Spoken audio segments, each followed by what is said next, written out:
నమస్కారం, LG news కి స్వాగతం. హెడ్లైన్స్ చూద్దాం. అమెరికా మాజీ అధ్యక్షుడిపై కాల్పులు, గాయాల పాలైన ట్రంప్ వెంటనే ఆసుపత్రికి తరలింపు. మోదీ సర్కార్ నన్ను టార్గెట్ చేసింది, ఏఐసీసీ ప్రధాన కార్యదర్శి కేసీ వేణుగోపాల్ ఆరోపణ. విశాఖ వాసులకు గుడ్ న్యూస్, చంద్రబాబు పర్యటన తర్వాత మెట్రో రైల్ ప్రాజెక్టులో కదలిక. తెలంగాణకు రెయిన్ అలర్ట్, 4 రోజుల పాటు భారీ వర్షాలు. నరేంద్ర మోడీ ప్రభుత్వం తనను టార్గెట్ చేసిందని ఏఐసీసీ ప్రధాన కార్యదర్శి కేసీ వేణుగోపాల్ ఆరోపించారు. తన మొబైల్ ఫోన్ లక్ష్యంగా స్పైవేర్ను గురిపెట్టిందని మండిపడ్డారు. ఈ మేరకు యాపిల్ సంస్థ నుంచి ఆయనకు వచ్చిన అలర్ట్ సందేశాన్ని సోషల్ మీడియాలో పోస్ట్ చేశారు. మోదీజీ, మీకు ప్రియమైన స్పైవేర్ను నా ఫోన్లో పంపిస్తున్నందుకు థ్యాంక్స్. మీరు పంపిన ఈ ప్రత్యేక కాను గురించి యాపిల్ ఎంతో దయతో నన్ను అప్రమత్తం చేసింది. రాజకీయ ప్రత్యర్థులు వెంటబడుతూ వారి గోప్యతతో చొరబడడం మీ సర్కార్ చేస్తున్న నేరపూరిత రాజ్యాంగ విరుద్ధ చర్య. దీన్ని మేము తీవ్రంగా వ్యతిరేకిస్తున్నామని పేర్కొన్నారు. 98 దేశాల్లోని వినియోగదారులకు ఈ అలర్ట్ మెసేజ్లను పంపిస్తున్నామని, వీటితో కలిపి 150 దేశాలకు ఇంతవరకు ఇలాంటివి పంపించామని యాపిల్ తెలిపినట్లు వేణుగోపాల్ పేర్కొన్నారు. విశాఖ వాసులకు కూటమి ప్రభుత్వం అధికారంలోకి వచ్చిన తర్వాత శుభవార్త అందించింది. ఇటీవల విశాఖలో పర్యటించిన ముఖ్యమంత్రి నారా చంద్రబాబు నాయుడు విశాఖ మెట్రో రైల్ ప్రాజెక్టుకు సంబంధించి అధికారులకు దిశానిర్దేశం చేశారు. ఈ నేపథ్యంలోనే విశాఖ మెట్రో రైల్ ప్రాజెక్టులో కొంత కదలికొచ్చింది. విశాఖ నగరాన్ని మరింత అభివృద్ధి చేసేందుకు నడుం బిగించింది. ఈ క్రమంలోనే విశాఖ పర్యటనలో మెట్రో రైల్ ప్రాజెక్టుకు సంబంధించి గతంలో నిర్ణయించిన డిజైన్లకు అధికారులు కొన్ని మార్పులు చేయనున్నారు. విశాఖలో ఎన్హెచ్ఏఐ నిర్మించే ఫ్లైఓవర్ బ్రిడ్జిల ఆధారంగా మెట్రో డిజైన్లు ఉండేలా చర్యలు చేపట్టున్నారు. ఈ క్రమంలోనే ఎన్హెచ్ఏఐతో సమన్వయం చేసుకుని ముందుకు వెళ్లేందుకు వీలుగా అధికారులు ప్రణాళికలు చేస్తున్నారు. విశాఖ మెట్రో రైల్ ప్రాజెక్టుకు సంబంధించి సీఎం చంద్రబాబు పర్యటన అనంతరం కదలికొచ్చింది. మెట్రో రైలుకు సంబంధించి సమగ్ర ప్రాజెక్టు నివేదిక డిపిఆర్లోనూ కొన్ని మార్పులు చేసే అవకాశం ఉన్నట్లు అధికార వర్గాలు తెలిపాయి. ఉత్తరాంధ్ర ప్రాంతంలో ఉన్న ప్రాజెక్టుపై సమీక్ష నిర్వహించిన సీఎం చంద్రబాబు మెట్రో పనిని ముందుకు తీసుకువెళ్లాలన్న తన ఆలోచనలను AP metro rail corporation MD UJM రావుకు తెలిపారు. పరిపాలనకు కొత్త అయిన AP deputy CM Pawan Kalyan అన్ని వర్గాల అభిప్రాయాలను తీసుకుంటూ ముందుకు సాగుతున్నారు. తాజాగా రిటైర్డ్ ఐఏఎస్ అధికారి ఈఎస్ శర్మ రాసిన లేఖపై పవన్ కళ్యాణ్ స్పందించారు.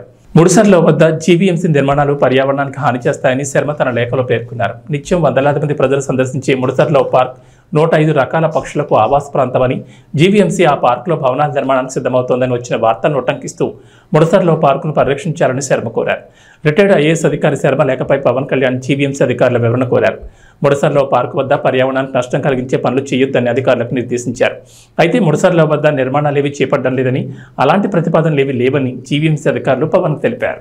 ఏపీలో వైసీపీ కాంగ్రెస్ పార్టీల మధ్య సోషల్ మీడియా వేదికగా ట్వీట్ల యుద్ధం నడుస్తోంది. వైఎస్ రాజశేఖర రెడ్డి రాజకీయ వారసత్వాన్ని అందుకునే క్రమంలో వైఎస్ షర్మిల, వైఎస్ జగన్ మధ్య జరుగుతున్న పోరు కాస్త వైసీపీ వర్సెస్ కాంగ్రెస్ పార్టీగా మారిపోయింది. ఈ క్రమంలోనే వైఎస్ షర్మిల టీడీపీకి అనుకూలంగా మారిపోయారంటూ వైసీపీ నేతల కామెంట్లు, వైసీపీ సోషల్ మీడియా ట్వీట్లు పెడుతున్నాయి. ఇటీవల తల్లికి వందన పథకం అమలుపై ఏపీసీసీ చీఫ్ వైఎస్ షర్మిల విలేకరుల సమావేశం నిర్వహించారు. ఆ సమావేశంలోనే అటు టీడీపీ ఇటు వైసీపీ 2 పార్టీలపైన షర్మిల విమర్శలు గుప్పించారు. పనిలో పనిగా వైఎస్ జగన్ను లక్ష్యంగా చేసుకుని సైతం విమర్శలు చేశారు. దీనిపై వైసీపీ కూడా కౌంటర్ ఇచ్చింది. అయితే వైసీపీ కౌంటర్లకు వైఎస్ షర్మిల ఎక్స్ వేదిక రియాక్ట్ అయ్యారు. వైసీపీ విధానాలను ఎండగడుతూ సోషల్ మీడియా మాధ్యమం ఎక్స్లో సుదీర్ఘమైన పోస్ట్ పెట్టారు. పచ్చకామర్లు ఉన్న వారికి లోకమంతా పచ్చగా కనిపిస్తుందనే సామెతల వైసీపీ నేతల తీరుంది. తల్లికి వందనం ఉత్తర్వులపై వచ్చిన వార్తకు చంద్రబాబు సమాధానం చెప్పాలని మేము అడిగితే, బాబుకి కాంగ్రెస్ తోక పార్టీ అని ముడిపెట్టడం మీ అవగాహన రాహిత్యానికి నిదర్శనం. వైసీపీ నేతలకు కళ్ళు చెవులు ఉండి విజ్ఞత కలిగిన వాళ్ళైతే మేము చెప్పింది ఏంటో 1కి 10 సార్లు వినాలి. తల్లికి వందనం జీవో 29 క్లారిటీ లేదని, ఇంట్లో ఎంతమంది పిల్లలుంటే అందరికీ పథకం వర్తింపజేయాలని డిమాండ్ చేస్తే కూటమి ప్రభుత్వానికి కొమ్ము కాసినట్లు ఎలా అవుతుంది? మేము నిన్న ప్రెస్ మీట్ పెట్టి నిలదీశాం. అందుకే 24 గంటలు దాటకుండా సర్కార్ ప్రజలకు వివరణ ఇచ్చుకుందని షర్మిల ట్వీట్ చేశారు. తెలంగాణలో కొత్త ఆసరా పెన్షన్ల కోసం లబ్ధిదారులు ఎదురు చూస్తున్నారు. ఈ నేపథ్యంలో పంచాయతీరాజ్ గ్రామీణాభివృద్ధి మంత్రి సీతక్క కీలక ప్రకటన చేశారు. ప్రభుత్వం అర్హులకే పింఛన్లు అందజేస్తుందని వెల్లడించారు. ప్రతి పైసా అర్హులకే దక్కాలన్నది తమ ప్రభుత్వ లక్ష్యమన్నారు. పెన్షన్ల పంపిణీలో అక్రమాలను అరికట్టడంతో పాటు ఎప్పటికప్పుడు కొత్తగా లబ్ధిదారుల జాబితాను నవీకరిస్తున్నట్లు వెల్లడించారు. గత ప్రభుత్వ హయాంలో జరిగిన పొరపాట్లను సరిదిద్దామని, అర్హులకే పింఛన్లు అందజేస్తామని అన్నారు. సంక్షేమ ఫలాలు అవసరమైన వారికి దక్కేలా కఠిన చర్యలు తీసుకుంటామన్నారు. ప్రజల నుంచి ఎప్పటికప్పుడు ఫీడ్బ్యాక్ తీసుకుంటూ మానవీయ కోణంలో తమ పాలనను సాగిస్తున్నట్లు వెల్లడించారు. త్వరలోనే లబ్ధిదారులకు కొత్త పెన్షన్లు మంజూరు చేయడంతో పాటు పెన్షన్ల పంపిణీ ఉంటుందని చెప్పారు. ఇక గత ప్రభుత్వం అనర్హులకు కూడా పెన్షన్లు మంజూరు చేసిందని రేవంత్ సర్కార్ ఆరోపిస్తోంది. పేద కుటుంబాల వారికి అందాల్సిన ఆసరా పింఛన్లు దుర్వినియోగమైనట్లు గుర్తించింది. ప్రభుత్వ నిబంధనలకు విరుద్ధంగా ప్రభుత్వ ఉద్యోగాలు చేసేవారు, వారి కుటుంబ సభ్యులు, ప్రభుత్వ కుటుంబ పింఛన్ పొందుతున్న వారు కూడా ఆసరా పెన్షన్ తీసుకున్నట్లు ప్రాథమికంగా గుర్తించారు. తెలంగాణ వ్యాప్తంగా మొత్తం 5,650 మంది ప్రభుత్వ ఉద్యోగులు తమ రిటైర్మెంట్ పింఛన్తో పాటు ప్రభుత్వం అందించే ఆసరా పింఛన్లు కూడా అందుకున్న జాబితాలో వెల్లడైంది. వీరిలో 3,824 మంది చనిపోగా మిగతా 1,826 మంది 2 పింఛన్లు అందుకుంటున్నట్టు తెలిసింది. ఈ మేరకు దీనిపై విచారణకు ఆదేశించారు. విచారణలో వాస్తవాలు బయటపడితే పింఛన్లు రద్దు చేయడంతో పాటు గతంలో మంజూరు చేసిన పింఛన్లు రికవరీ చేయనున్నట్లు తెలిసింది. జాబ్ నోటిఫికేషన్లపై సీఎం రేవంత్ రెడ్డి కీలక ప్రకటన చేశారు. హైదరాబాద్లో నుంచి ANTU పరిధిలోని ఇంజనీరింగ్ కళాశాల యాజమాన్యాలతో నిర్వహించిన సదస్సులో పాల్గొన్న సీఎం ఉద్యోగాల నోటిఫికేషన్లపై ఫుల్ క్లారిటీ ఇచ్చారు. వచ్చే అసెంబ్లీ సమావేశాల్లో జాబ్ క్యాలెండర్ ప్రకటిస్తామని, అది కూడా UPSC తరహాలో తీసుకురానున్నట్లు రేవంత్ రెడ్డి ప్రకటించారు. ఈ జాబ్ క్యాలెండర్కు చట్టబద్ధ కల్పిస్తామన్నారు. మార్చి నెలాఖరులోగా అన్ని శాఖల్లో ఉన్న ఖాళీల వివరాలు తెప్పిస్తామని పేర్కొన్నారు. ప్రతి ఏడాది మార్చి 31 వరకు అన్ని శాఖల్లో ఉన్న ఖాళీలను గుర్తించి జూన్ 2 లోపల నోటిఫికేషన్లు ఇచ్చి డిసెంబర్ లోపల అన్ని ఖాళీలను భర్తీ చేసేలా జాబ్ క్యాలెండర్ తీసుకురావడమే కాకుండా దానికి చట్టబద్ధ కల్పిస్తున్నామని వివరించారు. ఇదిలా ఉంటే గ్రూప్ 1 మెయిన్స్ విషయంలోనూ సీఎం రేవంత్ రెడ్డి క్లారిటీ ఇచ్చారు. ఇచ్చిన నోటిఫికేషన్ ప్రకారమే ఉద్యోగాలు భర్తీ చేస్తామని స్పష్టం చేశారు. గత ప్రభుత్వం ఇచ్చినట్లుగానే 1:50 నిష్పత్తిలో ఉద్యోగాలు భర్తీ చేస్తామని తెలిపారు. ఇప్పుడు కొందరు 1:100 నిష్పత్తిలో పిలవాలని కోరుతున్నారని, అలా పిలిస్తే ప్రభుత్వానికి ఎలాంటి నష్టం లేదని చెప్పుకొచ్చారు. అయితే అలా పిలిచిన మరుక్షణమే కోర్టు ఆ ప్రక్రియను ఆపేస్తుందని వివరించారు. దానివల్ల మళ్లీ మొదటికి వస్తుందని, 2011లో మొదలుపెట్టిన గ్రూప్ 1 పరీక్షలను 2024లో కూడా పూర్తి చేసుకోలేమని పేర్కొన్నారు. కోచింగ్ సెంటర్ యజమాని ఆమరణ నిరాహార దీక్ష చేస్తా అంటారు పరీక్షలు వాయిదా వేయమని. నేను అడిగిన ఆయన హాల్ టికెట్ ఏముందో తీయరా, దేనికి రాసిండో పాపం మాట్లాడదామని. లేదు సార్, ఆయన కోచింగ్ సెంటర్ ఉంది, ఆయనకు 2 నెలలు పోస్ట్ పోన్ చేస్తే DSC 100 కోట్లు లాభం వస్తుందంట, 2 నెలలు ఆయనకు 100 కోట్ల ఆదాయాన్ని మీరు దెబ్బతీసారట అని ఒక్క ఆయన గురించే చెప్పారు. ఇంకొక ఆయన దీక్ష కూర్చున్నాడు. ఏందే ఆయన మన పార్టీలో ఉండే మనటి వరకు ఆయనేం పరీక్షలు రాస్తున్నాయనంటే, నువ్వు పార్టీలో ఏం ఉద్యోగం ఇవ్వలేదంటే సార్, ఇప్పుడు నిన్ను గిల్లడమే ఆయన పైన అంటే, అందుకే ఆయన దీక్ష కూర్చున్నాడు సార్ అన్నాడు. ఇంకో పిల్లగాడు కూర్చున్నాడు, గాంధీ హాస్పిటల్లో చేరాడు. అరే పాపం, నాకు తెలిసినోడే పిల్లగానికి ఏమన్నా కానీ ఏం పరీక్ష రాస్తుండే, అవసరం అయితే స్పెషల్ కోచింగ్ అని ఇప్పిద్దామంటే ఆయన ఏం పరీక్ష రాస్తున్నాడు సార్, ఆయనకు లీడర్ చెప్పినట్టు నువ్వు చేస్తే బాగా పేరు వస్తుంది, నీకు నేను చూసుకుంటా పో అని. నిన్న మన 3 దీక్ష చేస్తే 3 గురించి వివరాలు తెప్పించినాను. ఆ 3లో ఏ ఒక్కడు కూడా ఏ పరీక్ష రాస్తలేడు. తెలంగాణ విద్యార్థులకు సీఎం రేవంత్ రెడ్డి శుభవార్త వినిపించారు. ఈ విద్యా సంవత్సరం నుంచి ఎలాంటి పెండింగ్లు లేకుండా ఫీజు రియంబర్స్మెంట్ వేస్తామని రేవంత్ రెడ్డి ప్రకటించారు. శుక్రవారం ANTU పరిధిలోని ఇంజనీరింగ్ కాలేజీల యాజమాన్యాలతో నిర్వహించిన క్వాలిటీ ఇంజనీరింగ్ సదస్సులో రేవంత్ పాల్గొన్నారు. ఈ సందర్భంగా ప్రసంగించిన రేవంత్ రెడ్డి ఇంట్రెస్టింగ్ కామెంట్ చేశారు. దేశంలో తొలిసారి ఫీజు రియంబర్స్మెంట్ విధానం ప్రవేశపెట్టింది కాంగ్రెస్ ప్రభుత్వమేనని రేవంత్ రెడ్డి చెప్పుకొచ్చారు. అయితే గత ప్రభుత్వం ఫీజు రియంబర్స్మెంట్ నిధులు విడుదల చేయకుండా చాలా వరకు పెండింగ్ పెట్టిందని, తద్వారా కళాశాలలు తీవ్ర ఇబ్బందులు ఎదుర్కొన్నాయని తెలిపారు. అయితే ప్రస్తుత విద్యా సంవత్సరం నుంచి బకాయిలు లేకుండా ఫీజు రియంబర్స్మెంట్ చేయాలని అధికారులకు ఆదేశాలు ఇస్తున్నట్లు చెప్పుకొచ్చారు. ఇక బకాయిలను కూడా 1 టైం సెటిల్మెంట్ చేసేలా మంత్రి శ్రీధర్ బాబుకు బాధ్యతలు ఇవ్వనున్నట్లు తెలిపారు. ఈ విషయంపై ఆర్థిక శాఖతో మాట్లాడి ఓ కొలికి తీసుకొచ్చేలా చూడాలని శ్రీధర్ బాబుకు USFI రాష్ట్ర కన్వీనర్ ఎస్పోదే అధ్యక్షుని రాష్ట్ర కమిటీ సమావేశం విజయవాడలోని ఇబ్రహీంపట్నం సంఘం కార్యాలయం నందు నిర్వహించారు. అక్టోబర్ 18, 19 జాతీయ మహాసభలను విజయవాడ నగరంలో నిర్వహించాలని నిర్ణయించారు. అందుకు సంబంధించిన USFI డోర్ స్టిక్కర్స్ ను రాష్ట్ర కార్యవర్గం ఆవిష్కరించింది. ఈ జాతీయ మహాసభల్లో విద్యార్థి యువకులు అత్యధికంగా పాల్గొన్నారని, ఎన్డీఏ ప్రభుత్వం అనుసరిస్తున్న విద్యా వ్యతిరేక విధానాలను విద్యార్థులు మేధావులు తిప్పికొట్టాలని, రాష్ట్ర వ్యాప్తంగా ఉన్న సాంఘిక సంక్షేమ హాస్టళ్లలో ఉన్న సమస్యలను తక్షణమే పరిష్కరించాలని, కాస్మెటిక్ ఛార్జీలను విడుదల చేయాలని, తిరిగి పాత పద్ధతిలోనే ఫీజు రియంబర్స్మెంట్ను పునరుద్ధరించాలని, రాష్ట్ర వ్యాప్తంగా యూనివర్సిటీలలో ఖాళీగా ఉన్న వైస్ ఛాన్సలర్ మరియు అధ్యాపకుల ఖాళీలను భర్తీ చేయాలని, ప్రతి యూనివర్సిటీకి 200 కోట్ల కేటాయింపుతో అభివృద్ధికి పాటుపడాలని డిమాండ్ చేశారు. అఖిల భారత మహాసభలను విజయవంతం చేయడానికి విజయవాడ ప్రజలు, ఇతర ప్రాంతాల ప్రజలు ఆర్థికంగా సహాయ సహకారాలు అందజేయాలని విజ్ఞప్తి చేశారు. ఈ సమావేశానికి వివిధ జిల్లాల నుంచి విద్యార్థి నాయకులు హాజరయ్యారు.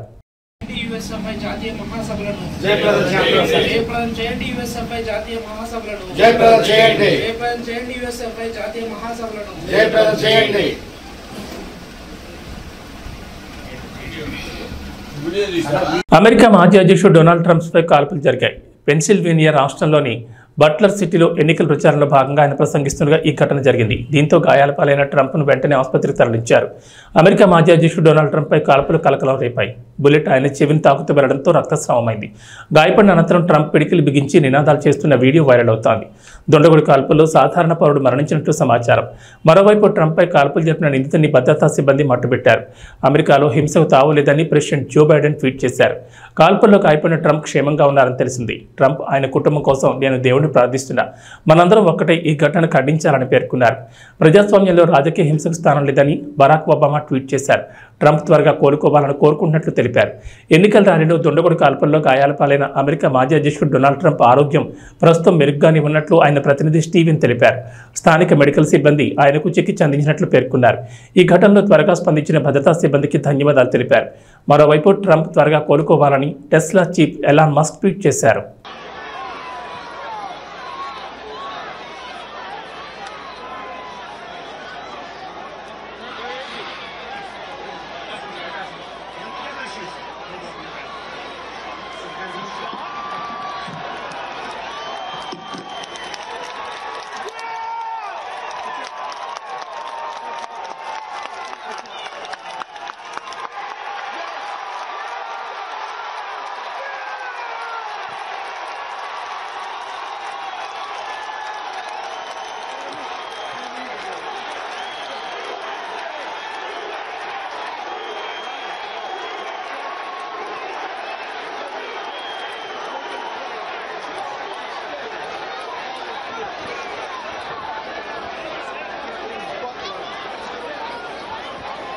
ముగ్గురు దీక్ష చేస్తే దాంట్లో ఒక్కరు కూడా ఏ పరీక్ష రాయట్లేదు. కోచింగ్ సెంటర్ యజమాని పరీక్ష వాయిదా వేయమని ఆమరణ నిరాహార దీక్ష చేస్తున్నాడు. నేను ఆయన ఏ పరీక్ష రాస్తున్నాడని అడిగితే ఆయనకి కోచింగ్ సెంటర్ ఉంది, 2 నెలలు డిఎస్సి పోస్ట్ పోన్ చేస్తే 100 కోట్ల లాభం వస్తుందని చెప్తున్నారు. ఇంకో ఆయన మన పార్టీలోనే ఉండే కదా, ఆయన ఏ పరీక్ష రాస్తున్నాడు అని దీక్ష ఎందుకు చేస్తున్నాడని అడిగితే నువ్వు పార్టీలో ఏం ఉద్యోగం ఇవ్వలేదని నిన్ను గెలడానికి దీక్ష కూర్చున్నానని చెప్పారు. నాకు తెలిసిన ఇంకో పిల్లగాడు గాంధీ ఆసుపత్రిలో చేరి దీక్ష కూర్చున్నాడు. ఏం పరీక్ష రాస్తున్నాడు, అవసరమైతే స్పెషల్ కోచింగ్ ఇప్పిద్దామని అడిగితే ఆయన ఏం పరీక్ష రాయట్లేదు, ఒక లీడర్ చెప్పిండట చేస్తే పేరు వస్తుందని అందుకు చేస్తున్నాడని చెప్పారు సీఎం రేవంత్ రెడ్డి.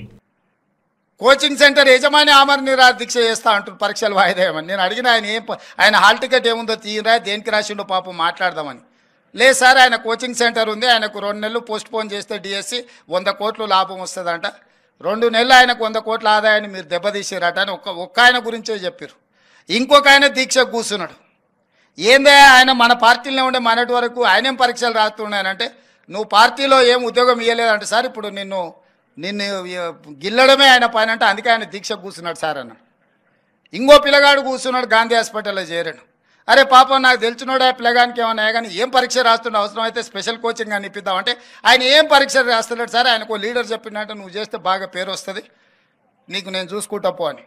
నిన్న మన 3 దీక్ష చేస్తే 3 గురించి వివరాలు తెప్పించినాను.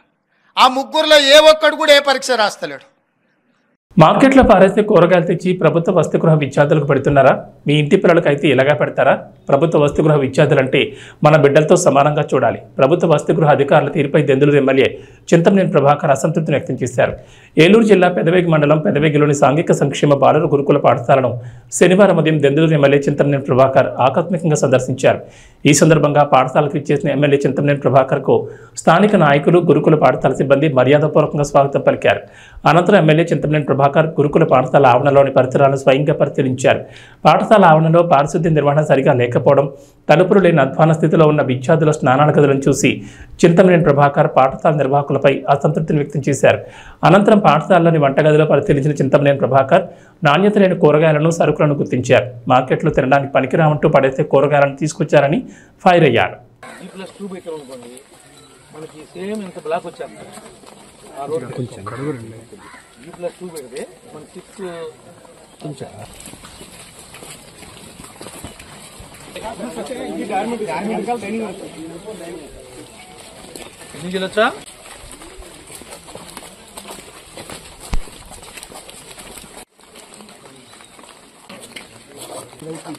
మీకు వాచింది కదా టీచర్స్ స్పెషల్ టీచర్స్ ఏ స్కూల్లో ఉంటావా? ఇవన్నీ ఏంటి నీకు బాధ్యత కదా? నువ్వు స్కూల్ అంతా విజిట్ చేయవా? ఈ చెట్లు ఉన్న నీడకి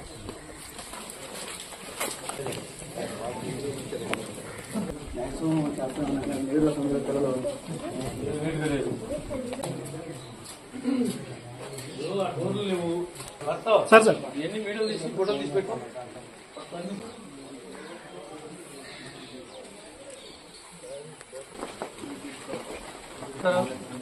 వర్కర్స్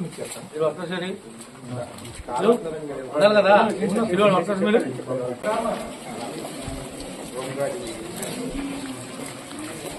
పోటీ చేసినాడు.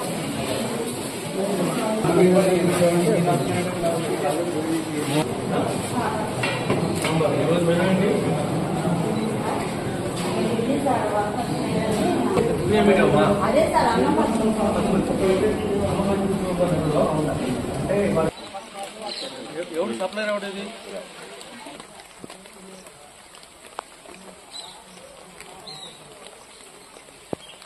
నుంచి ఏ రోజు పాలు కట్ చేసిన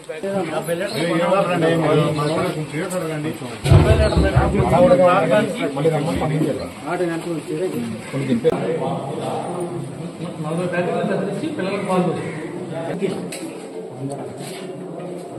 రైస్ బాగున్నాయా?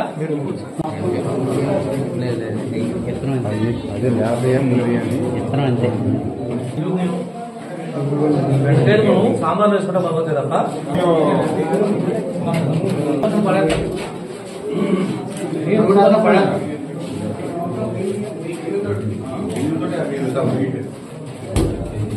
అలాంటి ఇన్స్పెక్షన్ లేకుండా పర్యవేక్షణ లేకుండా ఈ రకమైనటువంటి పద్ధతుల్లో మీరు నడిపేటట్టయితే కనుక చదువుకోవచ్చు. మీరు కూడా బెండకాయలు ఏంటి, ఆనకాయ ఏంటి, రోడ్డు పక్కన పడేసి కాయలు కొని కొనుక్కొచ్చి పిల్లలు పెడతారా మీరు?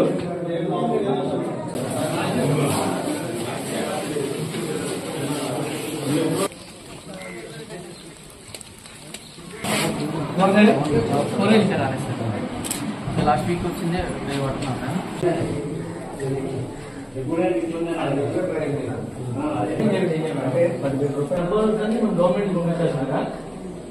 వాటర్ ప్లాంట్ మామూలు ఇంటర్వ్యూ టైంలో ఆ టైంలో మళ్ళీ మంచి వెళ్తారు కదా.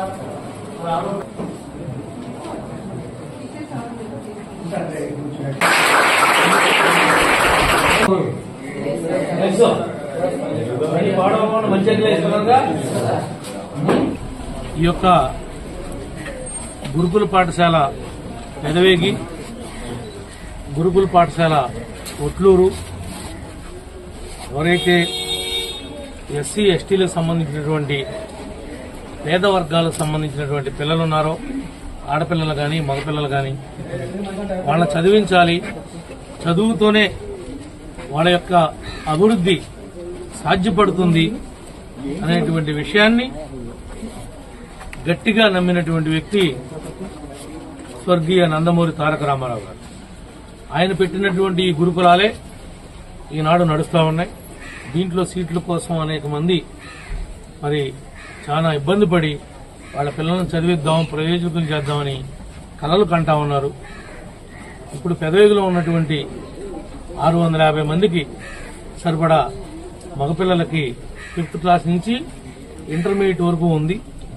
మరొక 5th క్లాస్ నుంచి ఇంటర్మీడియట్ వరకు మరొక మగపిల్లలకి 650 మందికి. ఒట్టూరులో ఎంత మేడం వస్తుందో అక్కడ కూడా 640 మందికి ఆడపిల్లలకు ఉంది. మరొక 640 మంది ఆడపిల్లలకు కూడా అక్కడ అవకాశం ఏర్పడే విధంగా ప్రయత్నం చేస్తాం. 2019లో నేను ఎమ్మెల్యేగా ఉన్నప్పుడు ఇదే పాఠశాలలో అదనంగా 5th క్లాస్ కాడి నుంచి ఇంటర్మీడియట్ వరకు సెక్షన్ వైజ్ పెంచుకుంటూ వెళ్లడం కోసం నేను అనుమతి తీసుకొచ్చాను. ఎక్కడ అది కార్యరూపం ఇప్పుడు ఈనాటి వరకు కూడా దాల్చలేదు.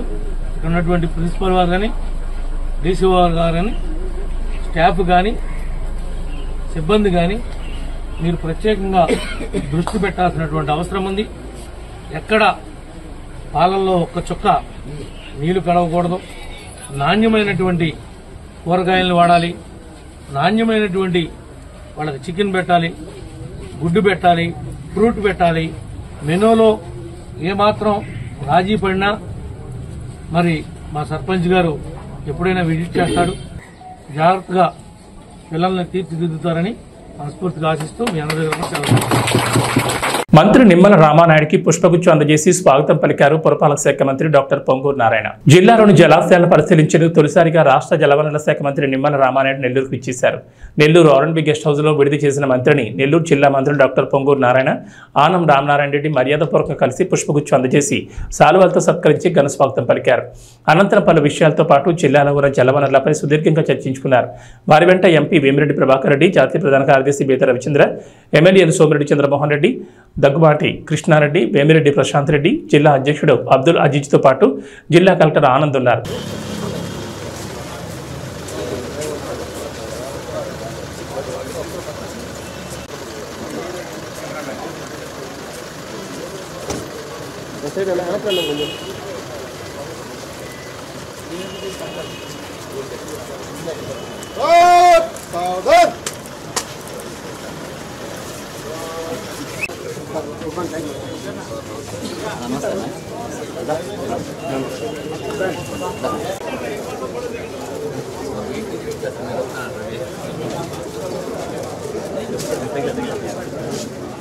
Last government PDP government notification.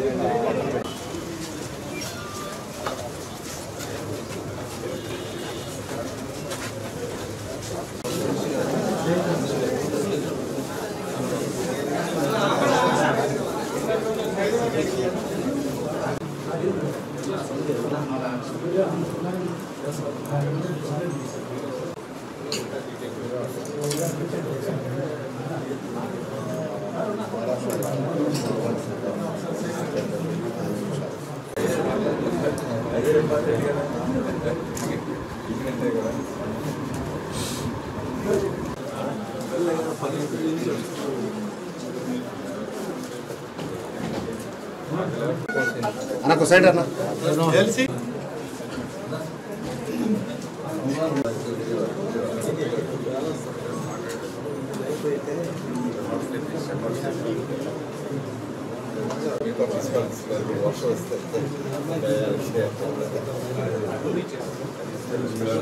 Mahesh Babu birthday కోసం అభిమానులు ఆశగా ఎదురు చూస్తున్నారు. మహేష్ పుట్టినరోజు ఆగస్టు 9 సందర్భంగా రాజమౌళి ఏదైనా అప్డేట్ ఇస్తారని వారంతా ఆశిస్తున్నారు.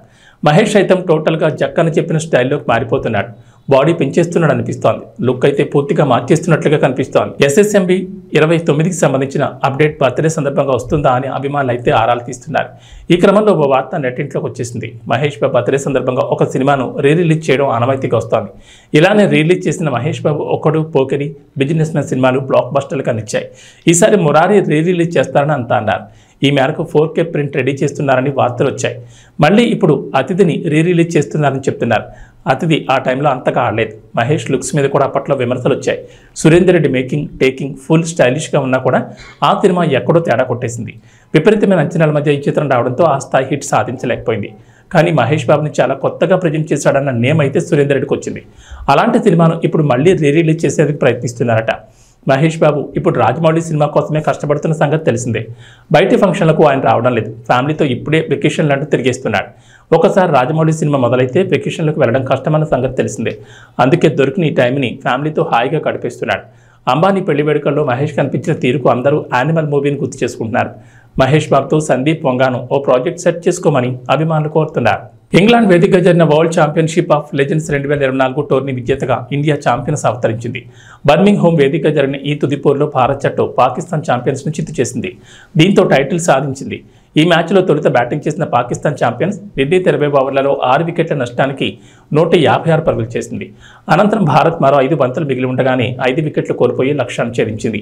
ఈ మ్యాచ్లో టాస్ గెలిచిన పాకిస్తాన్ ఛాంపియన్స్ కెప్టెన్ యూనిస్ ఖాన్ తొలుత బ్యాటింగ్ ఎంచుకున్నాడు. అయితే టాస్ గెలిచి బ్యాటింగ్ ఎంచుకున్న జట్టుకు ఇన్నింగ్స్ సాఫీగా సాగలేదు. వరుసగా వికెట్లు కోల్పోయిన జట్టు కష్టాల్లో పడింది. భారత బౌలర్లు కట్టుదిట్టంగా బంతులేయడంతో పాకిస్తాన్కు పరుగులు రావడం కష్టమైంది. షోయబ్ మాలిక్ 36 బంతుల్లో 41 రన్స్ చేసి టాప్ స్కోరర్గా నిలిచాడు. భారత బౌలర్లో అనురీత్ సింగ్ 3 వికెట్లు తీగా వినయ్ కుమార్, పవన్ నేగి, ఇర్ఫాన్ పఠాన్ 1 వికెట్ పడగొట్టారు. టోర్నీలో మెరుగైన ప్రదర్శన చేసిన పాకిస్తాన్ భారత్తో మ్యాచ్ అనేసరికి మరోసారి ఒత్తిడికి చిత్తైంది. లీగ్ దశలో ఆ జట్టు చేతిలో ఎదురైన పరాభవానికి భారత జట్టు ప్రతీకారం తీర్చుకుంది.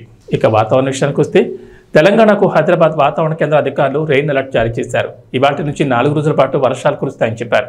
నైరుతి రుతుపవనాల విస్తరణకు తోడు ధోని ప్రభావంతో రాష్ట్ర వ్యాప్తంగా 4 రోజుల పాటు వర్షాలు కురుస్తాయని చెప్పారు. నేటి నుంచి బుధవారం వరకు వర్షాలకు ఛాన్స్ ఉందని చెప్పారు. కొన్ని జిల్లాల్లో భారీ వర్షాలు కురిసే అవకాశం ఉందన్నారు. ఇవాళ సంగారెడ్డి, మెదక్, కామారెడ్డి, మహబూబ్ నగర్, నాగర్ కర్నూలు, నిర్మల్, నిజామాబాద్, వికారాబాద్ జిల్లాలో భారీ వర్షాలు కురుస్తాయని పేర్కొన్నారు. గంటకు 30 నుంచి 40 కిలోమీటర్ల వేగంతో ఎదురుగాలు వీస్తాయన్నారు. ఉరుములు, మెరుపులతో తోడు పిడుగులు పడే అవకాశం ఉందని అప్రమత్తంగా ఉండాలన్నారు. పొలం పనులకు వెళ్లేవారు చెట్ల కింద ఉండకూడదని సూచించారు. ఇక సోమవారం మెదక్, కామారెడ్డి, జనగామ, సిద్దిపేట జిల్లాలోని కొన్ని ప్రాంతాల్లో భారీ వర్షాలకు ఎక్కువగా అవకాశాలున్నాయన్నారు. ఇవి బులెటిన్ విశేషాలు. నమస్కారం.